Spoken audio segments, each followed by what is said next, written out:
Hello, guys. Welcome back to another episode of the Scaling Brokerage Podcast. Today, Alina has been kind enough to bless us with some of her time. She's going to share a little bit about herself, kind of her experiences in real estate, and I'll let her kick it off from here. Alina, if you want to tell the viewers a little bit about yourself. Yes. Hello, nice to meet you today. And my name is Alina, and I born and raised in Russia. Moved to United States 1990. I moved to DC, Washington, DC area, Fairfax, Virginia, exactly. And I lived there for 15 years. And then in 2006, I moved to North Carolina with my two wonderful kids, who was teenagers at the time. And and I was single moms at times, so I was really like, I really need to start to work and make good money to provide and support my kids. And so I used to be like history teacher back in Russia, but obviously it's history was taught in Russia. It's totally out of what I want to do here in America. And I decide, okay, let me do real estate. I always love to talk to people, help people, and I always love real estate. So I got my license in 2007 and start real estate. It's one of the worst possible time to start to be a brand new real estate agent. I didn't know anyone. I didn't know real estate. I was like all brand new in all area. I didn't know area at that time too. So it was not easy, but like people said, what not break us, make us stronger, right? Absolutely. So I worked very hard and I got my license. I start with a small company. And actually my advice for new agent who started, I think it's always better when you just got brand new in real estate, when you start working, go and start to work with a big company. Because from my mistake, when you start with a small company as a brand new real estate broker, you don't have enough training. You really don't have what big company can provide for you. So I worked for a while and I have to work double compared to what I have to learn basically myself, everything, all little details. And it was tough, it was challenge, but the way how you start, you show your client you really care, you really try to get the best what you can possibly do, and people is very, very appreciate when you hard work for them. And I remember like my first buyer was actually parents from high school where my daughter was at the time, from one of her girlfriend, and every other agent probably did not really want to work with them because they had like not such a good credit and this, so much challenge. So I cooperate with a mortgage broker and we work with them for a couple months, but we make them to, their dream happen. So we really help them to build up credit and save money and do everything what needs to be done to buy a house. So they did all of this. And guess what? I had so many referrals from that first family. This is how I start to work in Raleigh. Hey, absolutely. You never know what, kind of help and hold up one bridge, how many, other bridges it can open up for us in the future. Like I know personally, my family has used the same, my mother, my grandparents, my sister, everyone in my family has used the same realtor that all started from meeting my parents back in probably the early 2000s or so. So we never know what, one deal can spring for us as far as, they, felt comfortable. They were taken care of by you as well, obviously. And they want to, help family, help friends, get that same experience. Yes. And like I always said, if you done a good job, people may give you referrals. If you done a bad job, people gonna talk about this to everybody. So I always try my best, do everything possible I can do to help people. Yeah, so in this way, right, and especially with social media, we never know who how big outreach people have. So yes, this is how you create your friends actually too. Like I said, I didn't know anyone, and all of my friends, who I got like a lot of friends, obviously in Raleigh, they all my ex-clients. All right. That's awesome. That's awesome. Well, tell me a little bit about what was it like? I mean, now is probably one of the tougher markets, or I mean, the last year, I should say, in comparison to 2000 since 2007. So what was it like for you getting started, just kind of more on the agent side at the time? Um, Well, like I said, I start with a small company. I work with a small company for 1 or 2 years, 1.5 years exactly. Then I moved to one biggest company. I work in exit realty for a while. Oh, This is when I start to do not only residential, but commercial as well. Mostly I do residential, but sometimes commercial as well. So this is actually was a good training, and I got more experience and more knowledge, and I was really happy to work for a while in a big company.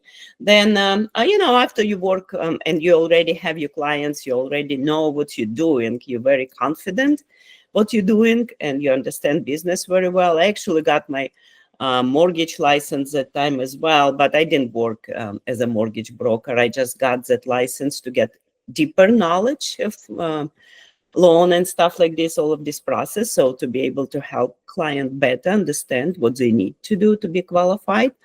And then I decide to open my own company because basically at that point, I just did everything by myself. I don't need any more training, additional training. So I opened my own company, and then after I work few months by myself, other people start to ask me if I can take them as well. So I work with a couple agent in my company, and sometimes like 7, sometimes more or less, whatever. Right now I have only 4 agents. I don't want more because it's like more comfortable for me to do my business and manage what other client doing. I mean, what other agent doing in my company. And 2000, when COVID happened, like I know a lot of real estate broker in all over countries, they didn't do well, but actually for us, for our area, it was best time ever. really? Oh my gosh, yes. I was writing offer left and right nonstop. I was working from 6 o'clock in the morning till midnight and start all over. Because but it was very, very hard time because people compete against each other, and we have a lot of from California people, we have a lot of from New York, from all over basically. Yeah. Because North Carolina does have offer a lot of houses for people. For probably you can buy like that time you can buy like very nice house like for 450, and like what you can buy for 450 in California, right? Yeah. So yes, we was very, very busy that time, and it's a little when the interest rate obviously start to be higher, it's slow down in mortgage, yes, because for people to be able to qualify for the same house, they need to make much more money, or they qualified for less house. Interest rate is definitely take big effect what people can afford. Absolutely, absolutely. No, right, and I'm glad that at least I know it's kind of similar in Arizona as well, where a lot of people are moving here from other states. That had like a little bit more strict on the COVID laws or whatever they were doing, they didn't agree with, so they wanted to get out of the state. But yeah, Arizona seemed to be kind of like a safe haven as well, where a lot of people were moving to. So yeah, similar. I know in the brokerage here they saw kind of similar. Uptick in transactions, really, and people, just coming into the state as a whole. Nice. And so on the marketing and lead gen side, do you do anything for your agents, help market themselves? Do you do anything to help market the business, to get out there in front of other agents? Do you do anything like that? Well, we do sometimes. We do like together with a mortgage broker. We did a couple like buyer seminar when both of us, me and a mortgage broker, we have few of them on YouTube. We just answer any question people have. We give them basic knowledge, like how is all of this process go, and question and answer. It's actually helped a lot for people, and we do like all of this question what people have. Sometimes we have like additional seminar to specifically target that. A lot of time people, like especially for self-employed, it could be harder to get mortgage because, you know, self-employers, they allowed to deduct a lot. But when you look for mortgage, what they need to see, like on the taxes, sometimes it's not what people hoping to have.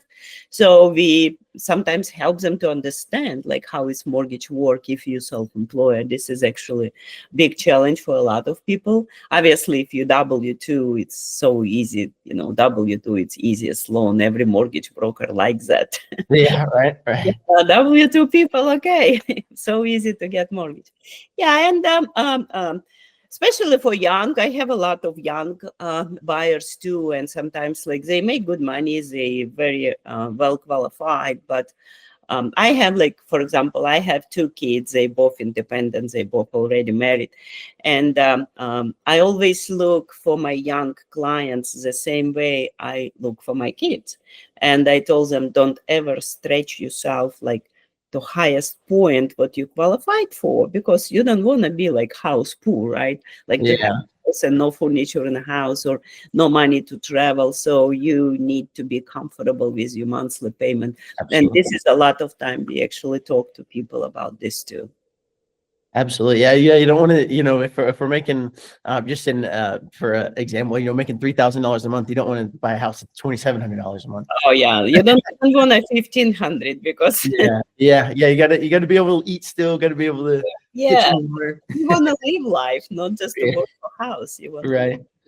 Absolutely. One thing, that's the great thing about real estate, right? Is, having the opportunity to kind of, up our own salary in a sense by, working harder, hitting the pavement more, getting more calls done, however we're getting out there.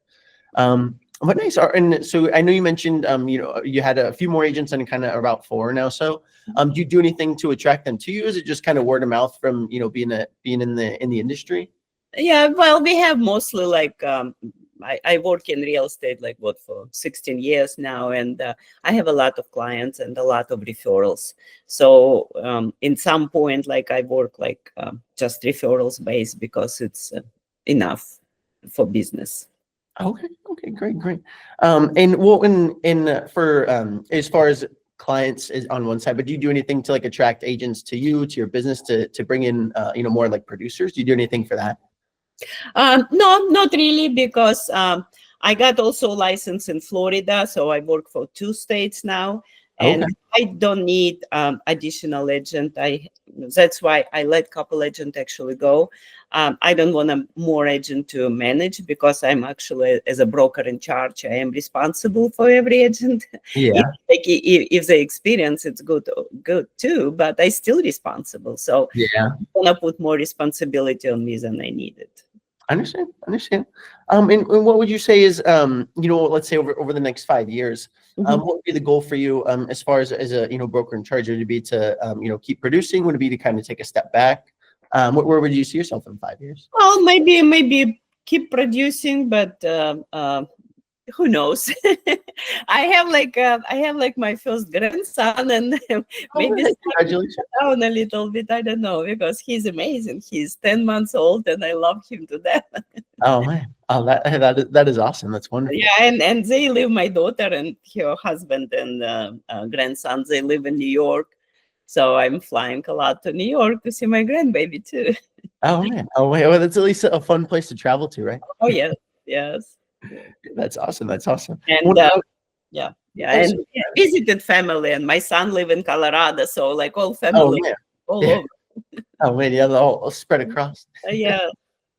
Well, also, and I always like to ask too, what is what, and I know you mentioned, what doesn't break us makes us strong earlier as a kind of that, I know it's a quote. But what's a quote? Is there anything you think about, when things get tough, when things are going really well? Is there anything that any quote you like to kind of, run the business by or live by there, anything like that? Um, well, it's not probably any quote, but I always would say, just try. I always try to do my best. Um, Whatever possible, I try to do. I never give up. That's what people tell about me. Like, I never give up. I don't give up. I keep trying and trying and trying, until like results solve. Absolutely. And that's the name of the game in real estate, 95% of the time. Not all deals are going to just, come to fruition right away. Usually, we have to do a little bit of legwork to, get them there. Yeah. And I would say again, if it's for some advice, for example, for some new agent, I would say keep connection. Don't forget about your old clients, because first of all, it's going to be your connection, your friend, your success. You help people, they appreciate. And sometimes my clients call me about question totally not related with real estate, just ask some life advice and stuff like this, and this has melted my heart, because it's like I really want to give them best advice. But you also want to do like what I am doing, like my company doing. We do like client appreciation event, usually like once a year, summertime or fall time, whatever, depends. And client appreciation event when you invite all of your past, present, and maybe future clients. Yeah. And you just do, like food, fun game, talk, and this is excellent. Usually, like, my clients like that. And this is like keep connection. Don't lose connection with your past client. This is Absolutely. important, and Yeah. this is like actually great for us too. Yeah, and when, like you mentioned before, the one deal that we do with the daughter's friend there when they were in high school, that brings us into multiple other deals just because of how well we took care of them, how well we treated them in the process. It goes a long way, and you never know who it's gonna get to. Yes, and it just make your heart warm, like when you see and you remember all the hard work you did, and like people really appreciate and show you that appreciation. This is the best compliments I could ever get it. Absolutely, absolutely. I appreciate you coming on today, Alina. If you want to let the people know where they can find you at, as far as like, do you have any social media, any website, anywhere where the people can find you if they're in the area there? Yes, we have like a Facebook page, Alina Real Estate. We have Facebook page, LinkedIn, and my cell number 919-906-3419. Call, text anytime, not in the middle of the night. Right. Hey, Alina. Well, also, I really appreciate you coming on the podcast today. I can't talk. We'll make sure to link everything down below. So if you guys want to check out Alina, check out her business. Get if you're looking for a house in the area, she can definitely help us out there. And it looks like she'll definitely take care of us from everything we've heard here as well.